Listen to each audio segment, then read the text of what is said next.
അഗ്നിയായി നിറയണമേ. ആത്മാവേ അഗ്നിയായി നിറയണമേ. പാപത്തിൻ ശക്തിമേൽ നിന്നഗ്നി അയക്കൂ, രോഗത്തിൻ ശക്തിമേൽ നിന്നഗ്നി അയക്കൂ, ശാപത്തിൻ ശക്തിമേൽ നിന്നഗ്നി അയക്കൂ. ആത്മാവാം ദൈവമേ അഗ്നി അയക്കൂ.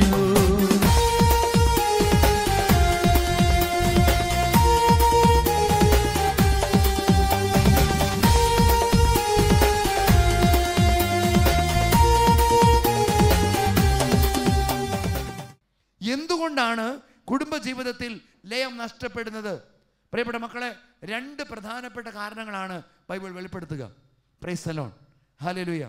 ഒന്നാമത്തെ പ്രധാനപ്പെട്ട കാരണം ബൈബിൾ വെളിപ്പെടുത്തുന്നു, നിനക്ക് ലഭിച്ചിരിക്കുന്ന ജീവിത പങ്കാളി നിനക്ക് ചേർന്ന ഇണയാണെന്നുള്ള ബോധ്യം എന്ന് നഷ്ടമാകുന്നോ അന്ന് കുടുംബ ബന്ധത്തിൽ വിള്ളലുകൾ ആരംഭിക്കുകയാണ്.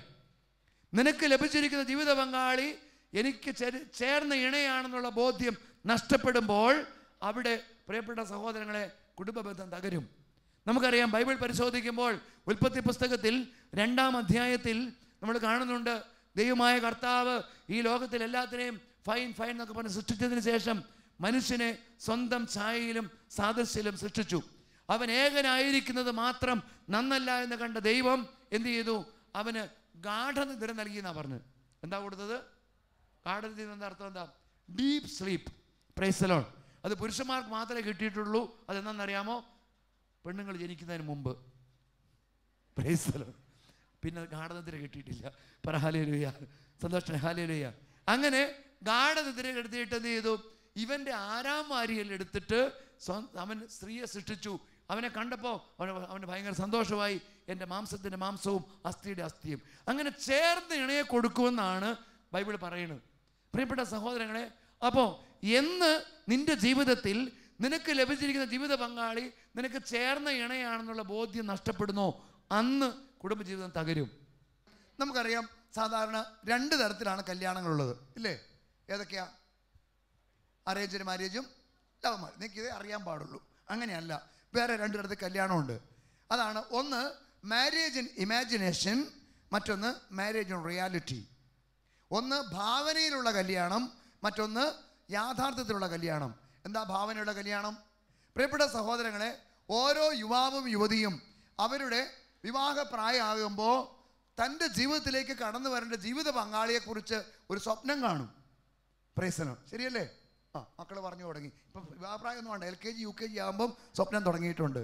Price the Lord. അപ്പോൾ ഓരോ സ്വപ്നം കാണും. ഒരു യുവതി ഇങ്ങനെ, ഒരു യുവാവ് ഇങ്ങനെ ചിന്തിക്കും, എൻ്റെ ജീവിതത്തിലേക്ക് കടന്നു വരുന്ന പെൺകുട്ടി അവൾ സുന്ദരിയായിരിക്കണം, നീണ്ട മുടി ഉണ്ടാവണം, വെളുത്ത നിറം ഉണ്ടാവണം, നല്ല ജോലി ഉണ്ടാവണം, എന്നെ അംഗീകരിക്കുന്ന ആളായിരിക്കണം, എൻ്റെ കാര്യങ്ങൾ ശ്രദ്ധ വരുത്തുന്ന ആളായിരിക്കണം, പ്രാർത്ഥിക്കുന്ന ആളായിരിക്കണം, എൻ്റെ മാതാപിതാക്കളെ നന്നായിട്ട് നോക്കുന്ന ആളായിരിക്കണം, എന്നെക്കുറിച്ച് നല്ലത് പറയുന്ന ആളായിരിക്കണം, എൻ്റെ കുടുംബമൊക്കെ നന്നായിട്ട് നോക്കാൻ പ്രാപ്തിയുള്ളവളായിരിക്കണം, വിവേകമുള്ളവളായിരിക്കണം. ഇങ്ങനെ പുരുഷന്മാർ അവർ തങ്ങളുടെ ജീവിതത്തിൽ കടന്നു വരുന്ന ഒരു ജീവിത പങ്കാളിയെ സ്വപ്നം കാണും. എന്നിട്ടോ ഇപ്രകാരം ഒരു ജീവിത പങ്കാളിയാണ് എനിക്ക് ലഭിക്കുന്നതെങ്കിൽ ദൈവമേ എത്ര മനോഹരമായിരിക്കും എന്ന് കരുതി ഭാവനയിൽ, സങ്കല്പത്തിൽ ഒരു കല്യാണം നടക്കും. അതാണ് marriage in imagination. Praise the Lord. പെൺകുട്ടികളാണെങ്കിലോ അവർ സ്വപ്നം കാണും. അവരുടെ സ്വപ്നം അല്പമൊക്കെ റൊമാൻറ്റിക് ആയിരിക്കും. ആള് എന്നെ സ്നേഹിക്കുന്ന ആളായിരിക്കണം, എന്നെ താഴ്ത്തിക്കെട്ടാത്ത ആളായിരിക്കണം, എൻ്റെ ആവശ്യങ്ങൾ പരിഗണിക്കുന്ന ആളായിരിക്കണം, എൻ്റെ അഭിപ്രായങ്ങൾ അറിയുന്ന ആളായിരിക്കണം. ഇങ്ങനെ കുറേ നല്ല സങ്കല്പങ്ങൾ ഈ പെൺകുട്ടി മനസ്സിൽ ചേർത്ത് വെക്കും.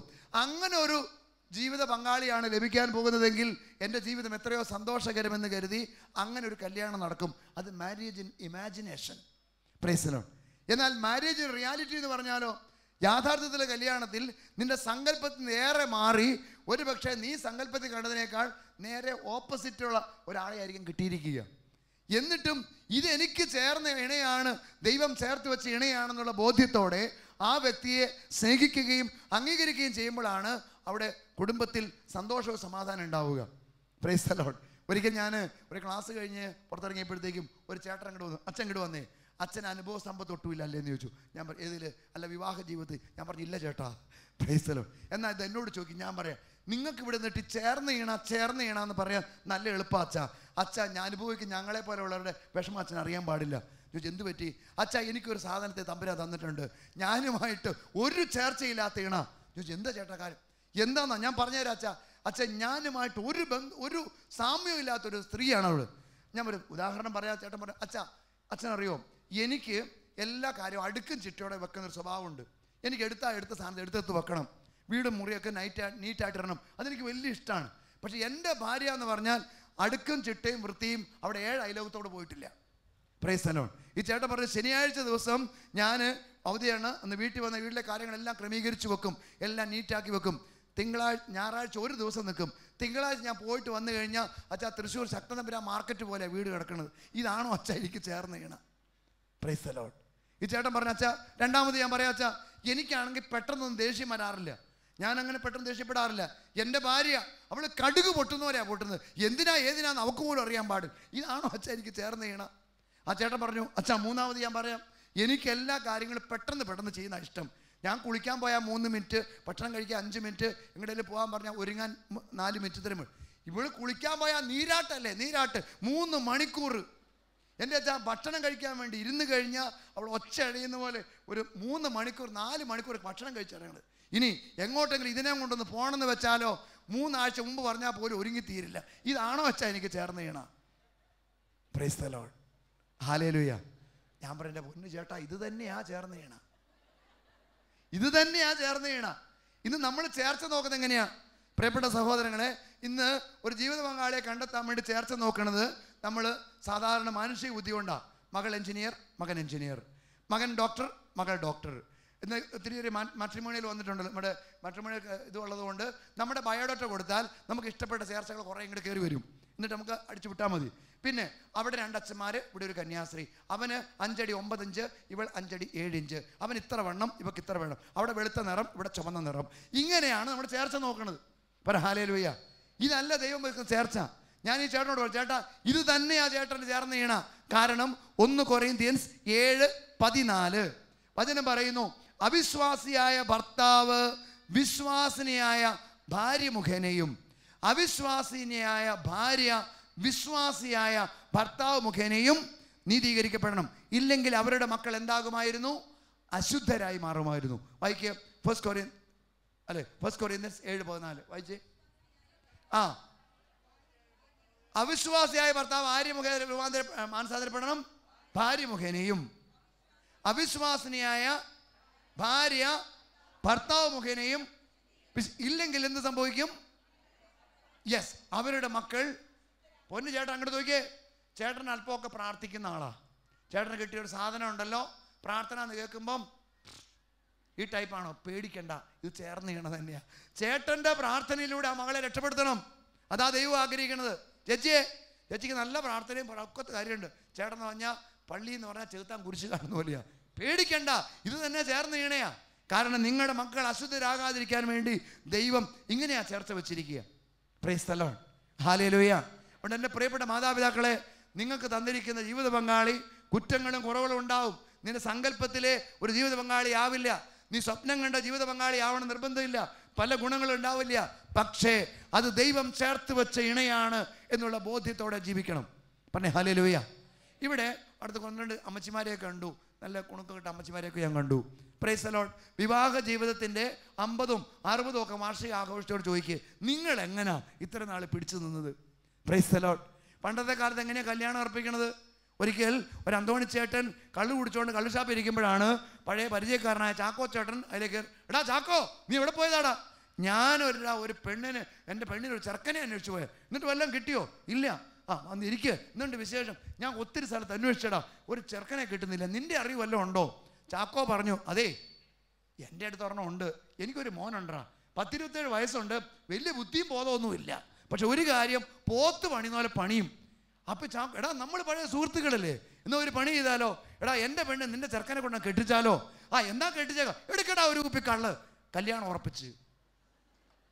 Price the Lord. ഹല്ലേലൂയ. പിന്നീട് പലപ്പോഴും ഈ പെണ്ണ് ചെറുക്കനെ കാണുന്ന എപ്പോഴാ? മനസ്സമ്മതത്തിനാ.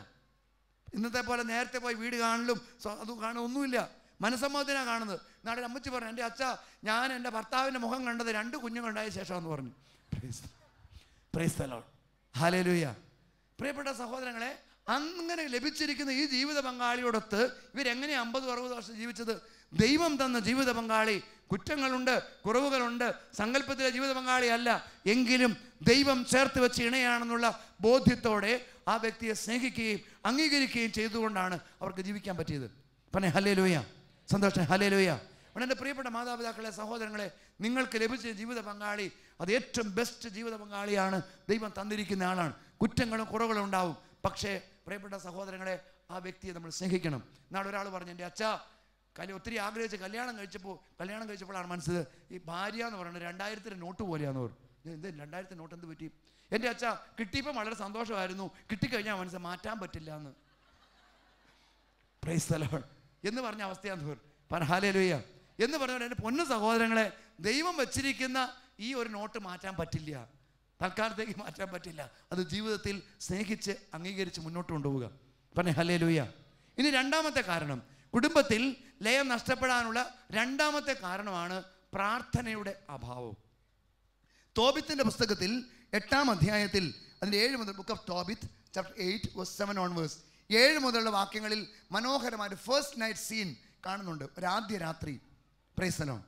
ഈ ആദ്യ രാത്രിയിൽ ഇങ്ങനെയാണ് കാണുക. തോബിയാസ് എന്ന് പറയുന്ന മകൻ തൻ്റെ ഭാര്യയായ സാറായുമൊത്ത് തൻ്റെ കുടുംബജീവിതം ആരംഭിക്കുകയാണ്. മണവറ വാതിലടച്ചു, ആളുകാരെല്ലാം പോയി. ഇവർ രണ്ടുപേരും ഒരുമിച്ച് ആദ്യ രാത്രിയിൽ അവർ തനിച്ചായപ്പോൾ അവർ ചെയ്യുന്നൊരു പ്രവൃത്തിയുണ്ട്. എന്താണെന്നറിയാമോ?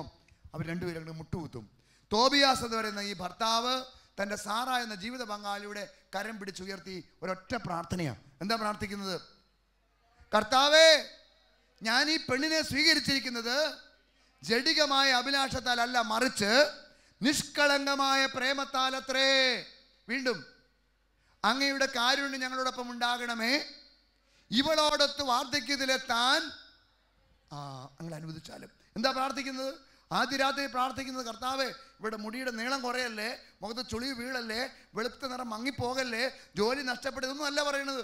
പ്രാർത്ഥിക്കുകയാണ്, കർത്താവേ, ഞാൻ ഈ പെണ്ണിനെ സ്വീകരിച്ചിരിക്കുന്നത് സൗന്ദര്യം കണ്ടിട്ടോ, സമ്പത്ത് കണ്ടിട്ടോ, ജോലി കണ്ടിട്ടോ, കുലമഹിമ കണ്ടിട്ടോ അല്ല, നിഷ്കളങ്കമായ പ്രേമത്താലാണ്. എന്താ പ്രേമം എന്ന വാക്കിൻ്റെ അർത്ഥം? വെറും സ്നേഹമല്ല, സ്വാർത്ഥതയില്ലാത്ത സ്നേഹം. അതാണ് പ്രേമം ശരിക്കും വാക്കിൻ്റെ അർത്ഥം. നമ്മളെല്ലാം കൂടെ മരഞ്ചുറ്റി പ്രേമാക്കി വെച്ചിരിക്കുക. Price the Lord. എന്നിട്ട് ഈ മനുഷ്യൻ പ്രാർത്ഥിക്കുന്നത്, എൻ്റെ പൊന്ന ദൈവമേ, ഞാൻ പ്രാർത്ഥിക്കുന്ന കർത്താവേ, അങ്ങയുടെ കരുണ ഞങ്ങളുടെ കുടുംബത്തിലുണ്ടാവണം. ഈ പെൺകുട്ടിയോടൊത്ത്, ഈ സ്ത്രീയോടൊത്ത് ജീവിതത്തിൻ്റെ അവസാന ശ്വാസം വരെ ജീവിക്കാൻ ദൈവമേ എനിക്ക് കൃപ നൽകണമേ എന്ന് പ്രാർത്ഥിക്കുന്ന മനോഹരമായൊരു പ്രാർത്ഥന. ഇവിടെ നോക്കിയേ, ഞാനൊരു കാര്യം ഇവിടെ മാതാവിനോട് ഉറപ്പ് പറയാം. നിന്റെ കുടുംബത്തിൽ സന്ധ്യാപ്രാർത്ഥനയൊക്കെ കഴിഞ്ഞ് ഭാര്യയും ഭർത്താവും ഒരുമിച്ച് ഒരു മുറിയിലായിരിക്കുമ്പോൾ കിടക്കണതിന് മുമ്പ് കൈ കോർത്ത് പിടിച്ച് ഒരു 10 മിനിറ്റ് വേണ്ട, ഒരു 5 മിനിറ്റ് ആ കുടുംബത്തെ സമർപ്പിച്ച് പ്രാർത്ഥിക്കാൻ പറ്റുന്ന എത്ര കുടുംബങ്ങൾ ഇവിടെയുണ്ട്. ആ കുടുംബത്തിൽ പെട്ടെന്നൊന്നും പിശാച് കയറി വരില്ല. ഞാൻ ഉറപ്പ് തരാം. പറഞ്ഞേ ഹല്ലേലൂയ. പ്രിയപ്പെട്ട സഹോദരങ്ങളെ, ഇന്ന് അനേകം കുടുംബങ്ങളിൽ, പ്രത്യേകിച്ച് നമ്മളിവിടെയൊക്കെ ആകുമ്പോൾ ഭയങ്കര തിരക്കാണ്, ജോലി കഴിഞ്ഞൊക്കെ വരുമ്പോൾ ഒരു നേരമാകും. അതുകൊണ്ട് തന്നെ ഭർത്താക്കന്മാർ നേരത്തെ ഫോണിലോട്ട് വിളിച്ച് പറയും, ഇടിയേ ഞാൻ 9 മണിയാകുമ്പോൾ വരുമ്പോഴേക്കും എല്ലാം തീർന്നേക്കണം കേട്ടോ. എന്താ അതിൻ്റെ അർത്ഥം? കുളി കഴിയണം, ഭക്ഷണം ഉണ്ടാക്കി കഴിയണം, പ്രാർത്ഥന കഴിയണം, എല്ലാം കഴിഞ്ഞേക്കണം. എനിക്ക് വേറെ സമയമുണ്ട്. വന്നു കഴിഞ്ഞാൽ പിന്നെ കുളിച്ച് കഴിഞ്ഞു, TV കണ്ടു, പരിപാടികൾ, പിന്നെ സമയം പോക്കാൻ ഇഷ്ടംപോലെ കാര്യങ്ങളുണ്ട്. അതുകൊണ്ട് വേറൊന്നും നേരെയില്ല. ഇന്ന് അനേക കുടുംബങ്ങളുടെ സംഭവം ഇതാണ്. പ്രിയപ്പെട്ട സഹോദരങ്ങളെ, മാതാപിതാക്കളും മക്കളും ഒരുമിച്ചിരുന്ന് പ്രിയപ്പെട്ടവരെ ഒരു അരമണിക്കൂർ പ്രാർത്ഥിക്കാൻ പറ്റാത്ത രീതിയിൽ നമ്മുടെ ജീവിതത്തിൽ തിരക്ക് കൂടിക്കഴിയുമ്പോൾ മനസ്സിലാക്കുക, ആ കുടുംബം തകർച്ചയിലേക്ക് വീഴും. പറഞ്ഞേ ഹല്ലേലൂയ. അതുകൊണ്ട് എൻ്റെ പൊന്നു മാതാപിതാക്കളെ, ദൈവത്തെ ഓർത്ത് നിങ്ങൾക്ക് ദൈവം തന്നിരിക്കുന്ന ഒരു കുടുംബം ഉണ്ടെങ്കിൽ, മാതാപിതാക്കൾ ഒരുമിച്ച് താമസിക്കുന്നുണ്ടെങ്കിൽ, പ്രിയപ്പെട്ടവരെ, നിങ്ങൾ ഒരു 10 മിനിറ്റെങ്കിലും എല്ലാം ഇത് കഴിഞ്ഞ് ഒരുമിച്ച് മുറിയിലാകുമ്പം തമ്പുരാൻ നന്ദി പറഞ്ഞ് പ്രാർത്ഥിക്കുക. ആ കുടുംബത്തിൽ പിശാച് പെട്ടെന്ന് കടന്നു വരില്ല. ഞാൻ ഇന്നാളൊരിക്കൽ ഒരു ചേച്ചിയോട് പറഞ്ഞു, അച്ഛാ എൻ്റെ ഭർത്താവ് വിദേശത്താണ്, ആ ദിവസം 5-8 പ്രാവശ്യമൊക്കെ ഫോൺ ചെയ്യും, പക്ഷെ ഒരു കാര്യം ഉറപ്പാച്ചാ, ഇന്ന് അദ്ദേഹം അവിടെയായിട്ട് 10-16 കൊല്ലമായി ഒരിക്കൽ പോലും ഒരു രഹസ്യമെങ്കിലും ഞങ്ങൾ ഫോണിലൂടെ ഒരുമിച്ച് ചെല്ലാതെ കിടന്നുറങ്ങിയിട്ടില്ല. ഒരു രഹസ്യമെങ്കിലും ഞങ്ങൾ ഒരുമിച്ച് ചെല്ലാതെ അതിൻ്റെ മെച്ചം ആ കുടുംബത്തിലുണ്ട്, ആ മക്കളിലുണ്ട്, അവരുടെ കുടുംബ ബന്ധത്തിലുണ്ട്.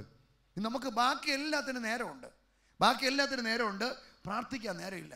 ഭാര്യയും ഭർത്താവും ഒരുമിച്ച് പ്രാർത്ഥിക്കണം. ആ കുടുംബത്തിലെ അനുഗ്രഹം ഉണ്ടാവുള്ളൂ, ആ കുടുംബത്തിലെ ദൈവസ്നേഹം ഉണ്ടാവുള്ളൂ.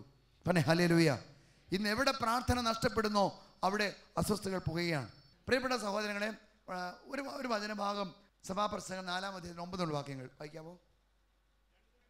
ഭാര്യാഭർത്തൃ ബന്ധത്തെ കൂട്ടിച്ചേർപ്പിക്കുന്ന ഒരു മനോഹരമായ വചനം. 2 പേർ ഒരാളേക്കാൾ മെച്ചമാണ്, കാരണം അവർക്ക് കൂടുതൽ ഫലപ്രദമായി അധ്വാനിക്കാൻ പറ്റും. Price the Lord. പ്രിയപ്പെട്ട സഹോദരങ്ങളെ, ഞാൻ ചോദിക്കട്ടെ, ഒരുമിച്ച് ചെയ്യുന്നതാണോ എളുപ്പം, ഒറ്റയ്ക്ക് ചെയ്യുന്നതാണോ എളുപ്പം? പൊട്ടത്തെറ്റ്. എളുപ്പം എപ്പോഴും ഒറ്റയ്ക്ക് ചെയ്യുന്നതാ, ഫലപ്രദം ഒരുമിച്ച് ചെയ്യുന്നതാ. Praise the Lord. പറ ഹല്ലേലൂയ. ഇപ്പം എനിക്ക് എങ്ങോട്ടെങ്കിലും പോകാനും ഞാൻ ഒറ്റയ്ക്ക് പോകാനാണ്, ആരെയും നോക്കേണ്ട കാര്യമില്ല. എനിക്ക് പെട്ടെന്ന് അങ്ങ് പോവാം. ഒരു 5-8 പേരെ കൂട്ടിക്കൊണ്ട് പോകണമെങ്കിലോ, അല്ലെങ്കിൽ ഒരു 10 പേരെ കൂടി പ്രവർത്തി ചെയ്യാൻ ഫലപ്രദം ഒരുമിച്ച് ചെയ്യുന്നതാണ്, ഒറ്റയ്ക്ക് ചെയ്താണ് എളുപ്പം.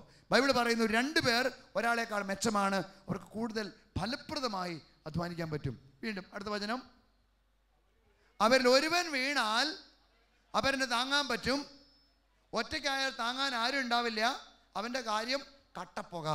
Price the Lord. അതാണ് ബൈബിൾ പറയുക. അവർ ഒരുവൻ വീണാൽ അവരെ താങ്ങാൻ പറ്റും. ഭാര്യ ഭർത്താക്കളെ ചേർത്ത് വെച്ച് എന്തിനാ? ഒരുത്തം വീണാൽ ഒരാൾക്ക് താങ്ങാൻ വേണ്ടിയിട്ടാണ്.